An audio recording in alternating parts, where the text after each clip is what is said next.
Welcome to the deep dive. All right, today we are plunging headfirst into something specific but hugely important for a massive online world. The latest update for the MMORPG Black Desert. We're talking about the patch notes that just hit the servers May 29th, 2025. That's our source material for this deep dive. Yeah, one very detailed, very comprehensive announcement. And our mission today is basically to strip away all the noise, find the absolute core insights, figure out what's truly new, what's truly changed, and maybe most importantly, why any of this actually matters to you, the player. Okay, let's get into it. And the absolute biggest piece of news, like right at the top of the notes, is the grand finale of a story that's been building for 5 years. We're talking about Ataraxion. That's right, the conclusion. The final chapter, Cloudus, the final fortress, has officially arrived. This wraps up the current Ataraxion storyline with the ultimate confrontation against the White Witch Elezra. So this isn't just another new dungeon drop. It's a real narrative capstone, isn't it? It's the end of the existing main continent arc. And the notes even explicitly say it's a bridge to the future Adana Demon World story. They even mentioned how that mermaid quest line that somehow ties into Adana now, too. So Yeah. Big narrative implications here, connecting years of lore. Exactly. If you've been following the story, this is, the payoff. In terms of the challenge itself, it's designed to be comparable in difficulty to the highest level of the Black Shrine, Sikrakia level 10. Okay. What's really interesting, though, is it's designed as a solo experience you can tackle weekly. Recommended stats are pretty steep. AP 330, DP 420. Solo weekly content at that difficulty level. That's kind of different, right? Yeah. Previous Ataraxion sections often lead more towards group stuff, didn't they? Yeah, they did. Designing this solo means pretty much anyone can potentially access the endgame challenges and the story conclusion without needing a dedicated party. Precisely. It opens up that high-end weekly challenge to a much wider player base. Now, to even begin, you need to be level 60, obviously, and have finished the previous Ataraxion quests. Specifically, Ataraxion, Thicket of Thorns, and the Black Goddesses. Right. And yes, if you care about the lore, they highly recommend catching up on Bamakia, Sikrakia, Eternal Winter Mountain, and Yornakia stories first. It helps it all make sense. Yeah, context is definitely important after 5 years. So, okay, what are the rewards for finishing this big finale? So the main recommended quest gives you the Ataraxion final selection box. Inside that, you get 50 Decima, Token of Vows, and 10 Maw fragments, plus a crucial choice, an Origin of Hammer or an Ancient Hammer. Okay, hammers are always good for enhancing. That's a solid guaranteed reward. Yeah. But the weekly clear potential, that's where players often look for consistent value, right? What does the weekly quest give you? Right. The repeatable weekly quest is Weekly Cloudus, Cabilius's chest. And this chest, this is where you have a chance at some of the game's real top-tier items. It can drop Dikia's Precious Box, which is a source for Dabarika accessories, potentially up to Terra Eye enhancement. Wow, TRA Debos, okay. Yeah. You also get standard materials like Traces of Nature, Ancient Spirit Dust, more Tokens of Vows, Maw fragments. But the real chase items here are the chance at rare things like refined compass parts and rich merchant's ring pieces. Okay, so guaranteed enhancement stuff. But the potential for incredibly valuable items like Dabarika's or compass ring pieces, that makes this weekly run a kind of high-stakes lottery ticket for top gear and convenience items. That's a pretty strong incentive to push this solo content. Absolutely. It's a big draw. And of course, with any significant new content, there are new titles to earn. For bragging rights, Oh, definitely. Gotta have the titles. What can we show off? There are 3 new ones. Victor of Cloudus's for completing the main recommended quest, Successor of Decima's Will for clearing Cloudus once, and Heir to the Fortresses for clearing it 5 times. Nice. Simple, but satisfying goals for a lot of players. Yeah. Okay, so that wraps up the huge story finale and its rewards. Let's move on to some core content and improvements because there were a lot of changes to classes and combat. Oh yeah, big section. First up, there's a new skill added for all classes called Gift of Connery. All classes? What is it? It seems to be a utility skill, also referred to as Reality Bullet or Marnie's Bullet. You get it after completing the entire Magnus main quest line and the Magnus Glimpse of the Abyss quest. Okay, a reward for finishing the Magnus storyline. Interesting. But the really big news was the evasion skill rework, wasn't it? Across, like, almost every class. Yes, a major rework impacting 25 classes. They fundamentally changed how evasion works for most of them. How so? What are the key changes? Okay, so key inputs changed. Forward evasion is now double tapping the direction key, while left, right, and back evasion use the direction key plus shift. Movement distance during evasion is now unified across all those affected classes. The duration for camera rotation while evading is increased. Skill transitions after the evasion animation finishes should be smoother. Smooth transitions are always good. Yep. And stamina cost is standardized to 150 for all of them. Big one. They added an invincibility effect against monsters during all evasion motions. Invincibility against monsters, that's huge for PvE. It is, but they also removed basically all other effects besides that monster invincibility during the evasion itself. So no more super armor or other defensive buffs during the standard dodge for most classes. Ah, okay, so it's pure monster invincibility, a dedicated PvE defensive tool, but maybe less useful defensively in PvP during the dodge itself. Seems that way. And your evasion speed is now affected by your movement speed stat. Makes sense. They also mentioned some specific class adjustments tied to this change, like Ninja Kunoichi throwing skills interacting differently, Musamuewa retaining super armor during their specific evasion, and Nova getting a standard evasion added. Right. Noah didn't really have one before, did she? Not in the same way. And then there were specific bug fixes for Sorceress, Kunoichi, Guardian, Sage, and Nova listed separately. Okay, that evasion change feels like it will significantly alter the feel of combat, especially in PvE. Now, what about dedicated PvP content, Arena of Solaire? Big news there, too. The official main season has started, so ranked matches are live, and there's a key rule change based on player feedback. No duplicate classes allowed on the same team. Oh, interesting. So no more double warrior or double sork teams, for example. Exactly. The goal they stated is to make matches more competitive and hopefully more fun with greater class variety per team. That could definitely shake up team compositions. How long does the season run? From May 29th, 2025 until July 3rd, 2025. They provided specific times for ranked and practice matches too, listed in Thailand time in the notes. Got it. And ranks reset based on the previous season, as usual. Yep, standard seasonal rank reset. There's also a win streak bonus. Now you get extra points for hitting 3, 6, and 11 or more consecutive wins. Nice incentive to keep winning. Any gear changes inside the arena? Yes, they adjusted the stats on the fighter's defense gear, specifically tweaking evasion values. The CX Flame Gem effect was changed. It now gives more special attack damage, but less damage reduction and evasion, and they removed some specific gems entirely from gloves and helms within the arena setting. So tuning the available gear stats for better balance within Solaire. Did they mention matchmaking improvements? They did. They've reduced the potential total score discrepancy allowed between match teams, and of course implemented that no duplicate class rule in the matchmaking logic. Okay, sounds like positive steps for Solaire. What about Red Battlefield? Changes there, too. The map has changed from the Ruined Castle to Valencia Capital. Valencia Capital. That's a much bigger, more complex map. It is, and the player count has been reduced from 30 versus 30 down to 20 versus 20. It now requires at least 16 players queued up to start. Smaller teams, bigger map. Interesting dynamic shift. Any changes to the mechanics within the Valencia map? Yes, the combat effects applied near occupied areas have been modified. Specifically, the damage reduction and evasion reduction effects were adjusted. Okay, tweaking the zone control buffs. And lastly, for PvP, the Guild League season ended. Yep, main season wrapped up. Rewards were distributed based on rank. You needed to be in the guild for at least 14 days to be eligible, standard stuff. What kind of rewards are we talking about for the top guilds? Pretty substantial. Guild funds and individual member rewards. For ranks 1-3, the guild gets billions in silver funds, plus members get things like cronstones, high-tier elixirs, drafts, perfumes. Ranks 4-10 and 11-20 get smaller but still significant amounts of the same kinds of things. And the top guilds get special titles that last until the end of the next main season. All right, bragging rights for the guild. Okay, let's shift from combat to the other half of the game. Life skills and world updates. What changed there? Well, we touched on Ataraxion, but outside of that, a key change was related to storage transport. Ah, yeah, the wagons. How did that work out? So the backstory is that since the Magnus update linked warehouses, players weren't using the normal transport wagons as much. Makes sense. Why wait for a wagon when you can instantly access storage anywhere? Exactly. So instead of just, getting rid of normal wagons, they decided to buff trade wagons specifically. Okay, how? They significantly increased the number of trade wagons you can use at the same time to move trade goods to other town storages. It jumped from just 1 wagon active to 5. 5 times the capacity for moving trade goods. Pretty much, yeah. And they clarified that trade items now only use these trade wagons for transport, not the regular ones.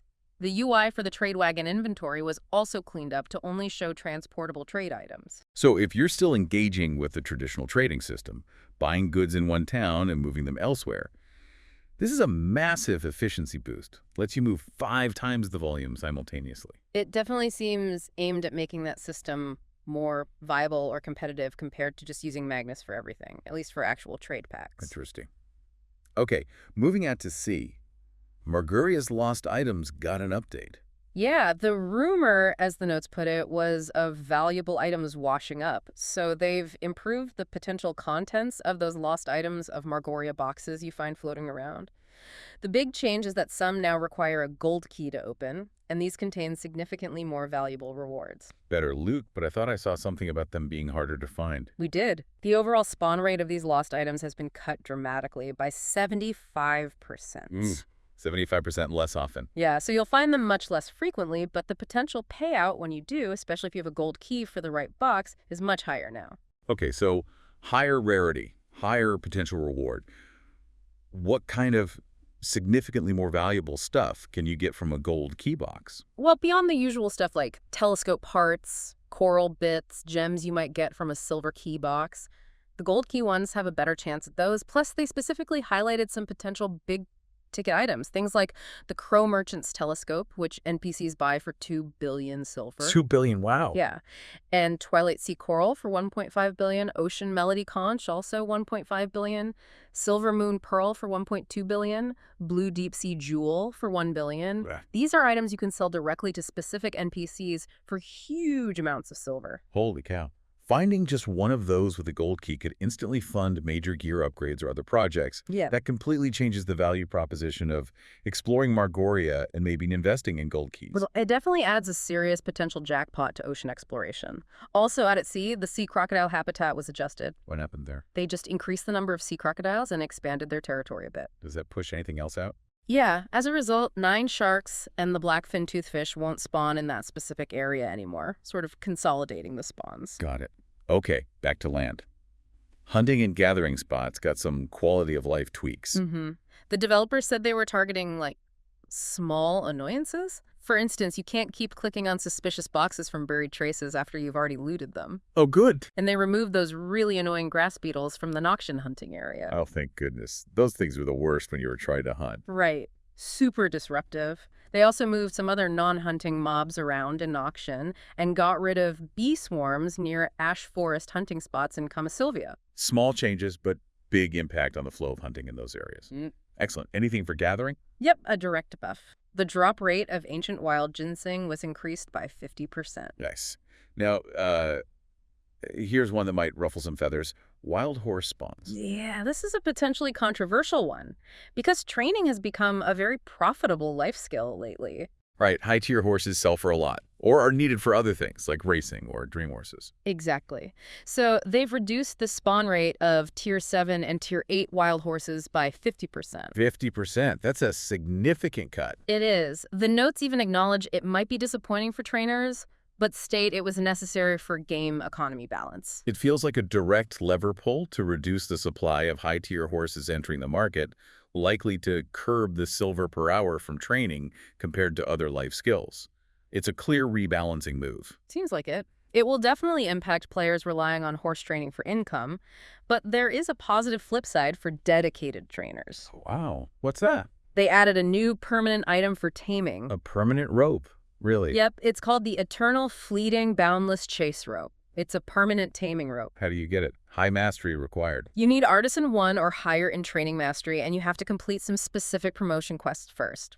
Then you get it via the Promotion Family's Honor training #7 quest from Lorenzo Murray in Valia. Okay, so it's a reward for hitting Artisan 1 training and doing the associated quests. A permanent rope is a fantastic quality of life thing. Means no more crafting or buying stacks of regular ropes. Huge convenience for active trainers. And they made a couple of small tweaks to the taming process itself, too. Like what? For all ropes, including the permanent one, the keybind, to just throw away the rope if you misclick or something, change from spacebar to right-click. Also, you can now use spacebar to move forward onto higher terrain while in the taming minigame, and you can move immediately after a failed tame or if you just threw the rope without starting the minigame. Little fluidity improvements. Subtle, but probably helpful in practice. Okay, let's switch focus now to items.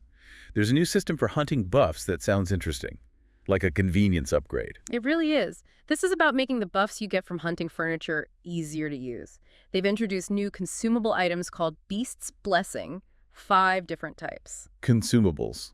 So instead of going back to your house to click on like a stuffed bear head. Exactly. You just pop one of these items anywhere in the world. They give 60-minute buffs, have a short 10-second cooldown. The key thing is they cannot stack with the regular furniture buffs. It's one or the other. Makes sense for balance. Can you buy and sell these new buff items? Yep, they're tradable on the central market. The notes listed a price range between 15 million and 60 million silver, depending on the specific buff. Okay, so accessible even if you don't hunt but still want the buffs. What are the 5 types? What do they do? There's one for all AP plus 15, one for all accuracy plus 20, one for max HUK plus 100, all damage reduction plus 15, and all evasion plus 20. Pretty solid stats. How do players who do hunt actually make these? Through simple alchemy. You need specific shining ores, a new item called Fragment of the Beast, mysterious parchment, which used to be called Furniture Production Permit, they renamed it, and either a magical shard or a perfect hide. They also added recipes for crafting 10 or 100 at a time, which is nice for bulk crafting. That fragment of the beast sounds like the key new ingredient. Where does that come from? Right, this is how they tied it into the old system. You get these fragments by exchanging your existing hunting furniture, like the stuffed trophies, or specific breath items, like Narsine's breath, at an NPC named Dalison. The patch notes had a huge list of furniture and breaths you can trade in, and how many fragments each one gives, ranging from like 3 for small things up to 70 or even 150 for bigger or rarer items. Ah, I see. So it's a conversion system. You turn in your old furniture and hunting byproducts to get the materials for these new, convenient, consumable buffs. That's actually pretty smart. It gives value to stuff people already have. It is, and there's a really important heads up tied to this. Because the system is changing, all existing furniture buffs that players might have active will be removed during the maintenance on May 29th. Okay, good to know. Log in after the patch. Your old buff might be gone. You'd use the new system. Got it. Any other item changes worth noting? A few quick ones.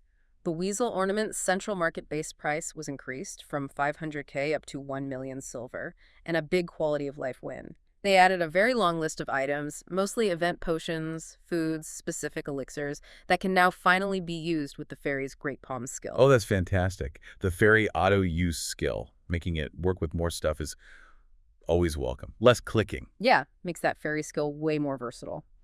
Also, some event elixirs, like the Sakura, Spring, Spirit ones, had their weight reduced from 0.5 LT down to 0.2 LT.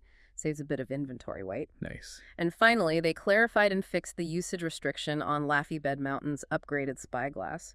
It now correctly works, as the description says. You can't use it on most vehicles except for horses, camels, and miniature elephants. Good. Consistency fix there. Okay, let's loop back quickly to monsters, specifically related to those older Ataraxion boss fights. Right, so they liked how the newest fortress, Oljekia, made accessing the boss easier, and they wanted to bring some of that convenience back to the older ones. Bamakia, Sikrakia, and Yoranakia. The old way involved, like crafting keys or meeting certain conditions to even get to the boss area, right? How is it easier now? So now, when you complete the weekly quest for one of the older fortress bosses, say, Bamakia's boss, you get a special item, like the degraded Yolin's dual blade.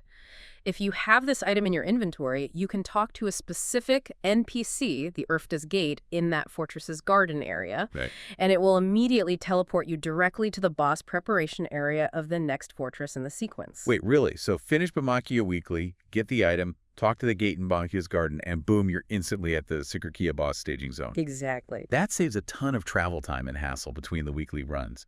If you're doing all the Ataraxion weeklies, that's a massive convenience upgrade. It really streamlines the process. They listed the 6 items involved, the regular and Elvia versions of the blades needed. They also slightly bucked the drops of the cold thorn items from certain mobs in Bamakia, and made the crate's mini-boss spawn guaranteed after killing certain mobs in the Heart of Bar area. Just small tweaks within Bamakia itself. Got it. Okay, moving on to quest and knowledge updates. You mentioned a big change for knowledge hunters. Yeah, this is fantastic for anyone chasing knowledge completion, maybe for the energy or stat boosts. A new item called Knowledge Spoils now drops from field bosses, world bosses, and guild bosses, if you land the killing blow. And this item guarantees you get the knowledge for that boss if you don't already have it. No more RNG frustration after killing Kazarga for the 100th time, hoping the knowledge drops. Just get the last hit, get the item, get the knowledge. Pretty much. Simple as that. It's a huge relief for completionists. Which bosses does this apply to? They added new knowledge entries that can be obtained this way for bosses like Bell, Khan, Roaru, Dark Shadow, plus a whole long list of the standard field, world, and guild bosses. If you get the final hit, you get the knowledge. Done. That takes a lot of potential grind out of knowledge hunting. Good change. Yeah. Was there a minor quest UI thing too? Yeah, just that the quest lines related to enhancing Dan gloves are now shown more clearly in the recommended quest list. Makes it easier to find if you're working on that specific gear progression. Always good to make progression paths clear. Okay. Let's shift gears finally to the big PvP scene, Node War and Conquest War. Some interesting tweaks to siege mechanics here. Definitely. They adjusted some trap items. The poison trap, for example, no longer dismounts players. Oh, okay, removal of the dismount. Yeah, but they significantly buffed its damage from 350 up to 600 damage every 2 seconds, still lasting 20 seconds. So less CC, more pure damage over time. Interesting trade-off. What about flame traps? Their blast radius was increased by 50%, so they cover a bigger area now. And a fix for traps getting blown up by pets. Yes. Thankfully. A bug where traps were being destroyed by player summons has been fixed. They should be more reliable placements now. Good. What about the really big siege weapons, ancient siege weapons? Some key changes there. The ancient siege tank soldier's wagon now spawns much earlier in Conquest Wars. Instead of 2-3 hours after the start, it's now 1 hour to 1 hour 30 minutes in. Well, that's significantly earlier. And they hit harder now, too. Their damage against structures like wooden fences, gates, and barricades is up by 45%, and their damage against arrow towers and flame towers is up by a massive 100%. Tanks are coming out way earlier and hitting defensive towers twice as hard. That feels like a major push towards breaking stalemates and accelerating the early to mid-game phase of Conquest Wars. It definitely seems designed to speed things up and make those tanks more impactful early on. Interestingly, though, they simultaneously reduce the damage that Lynch cannons do to structures. Reduce cannon damage. How much? It varies depending on the war type and structure, but the reductions range from about 25% to 50%. So cannons are less effective at taking down buildings now. Okay, so tanks hit structures harder, cannons hit structures weaker. That definitely shifts the priorities for siege damage, doesn't it? It does. And one more adjustment. Guild ballistas got a buff. Oh. The damage from both regular and old guild ballista arrows against wooden senses and gates, specifically in Conquest War, was increased by 100%. Okay, so summary seems to be, ancient tanks are now the primary early structure pushers. Ballistas are much better against basic wooden defenses. And Lynch cannons are comparatively weaker against structures overall. That forces guilds to really rethink their siege compositions and strategies. Exactly. It's a significant rebalancing of siege weapon roles. Yeah. And one last point on Conquest War. They fixed an issue from the May 24th Valencia Conquest War that caused it to bug out and not proceed normally. The territory was liberated as a result. Oh, okay. And guilds that were affected by that specific issue on the 24th are being allowed to join the May 31st war without needing to hold a node beforehand as compensation. Good to see they addressed that specific problem and made amends for the affected guilds. All right, lastly, as always, the patch notes end with that huge list of UI, system, and other fixes. Can you give us the quick gist of that category? Yeah, it's the usual catch-all for lots of minor but important quality of life improvements and bug squashes. On the UI front, things like improving the Arena of Solera replay interface, making scrolling smoother in the Pearl shop, fixing positioning of the Marnist Wave UI, stuff like that. System changes. Things like making sure the reading animation cancels properly if you switch characters, ensuring your housing settings for hiding pets or maids actually stick after you leave and come back. Basic usability fixes. And the other section is likely the mile-long list of specific bug fixes. It absolutely is. It covers everything from correcting some Thai translations, fixing graphical glitches with lava or islands or furniture, fixing notification pop-ups for downloads or boss alerts, resolving specific quest bugs in Odraxia, Midaya, Dratania's Awakening, fixing character appearance glitches on Berserker, Tamer, DK, Corsair, Dracania, fixing connection issues tied to editing emotes, Wow. Yeah. fixing UI overlap on ships, correcting monster placement in Altanova, fixing knowledge categories for fish, making sure item descriptions like the spyglass match how they work, fixing a bunch of gamepad UI issues for things like pet mixing or auto-fishing, fixing title bugs, guild list displays, quick slot issues. It's exhaustive. So, well, maybe not the most exciting part of the notes. That massive list shows a lot of ongoing work just polishing the game and fixing those little nagging issues players report. Precisely. It all adds up to a smoother experience overall. Okay, so let's try and wrap this deep dive up. Looking back at the May 29th Black Desert update, we saw the huge conclusion to the 5-year Ataraxion story with the solo Cloudus Fortress. Massive changes to core combat feel with that evasion rework and the universal gift of Connery skill. Significant shifts in PvP, like the Arena of Solaire season starting with the no duplicate class rule, and the Red Battlefield moving to Valencia with smaller teams. And impactful life skill updates. The improved trade wagons, the much rarer but potentially way more valuable Margoria loot, hunting QOL fixes, and that notable nerf to high-tier horse spawns alongside the permanent taming rope. Plus those really nice convenience features, like the easier access to older Ataraxion bosses and the guaranteed boss knowledge drops. And of course, that giant list of miscellaneous fixes. Yeah, these changes really touch almost every aspect of the game, don't they?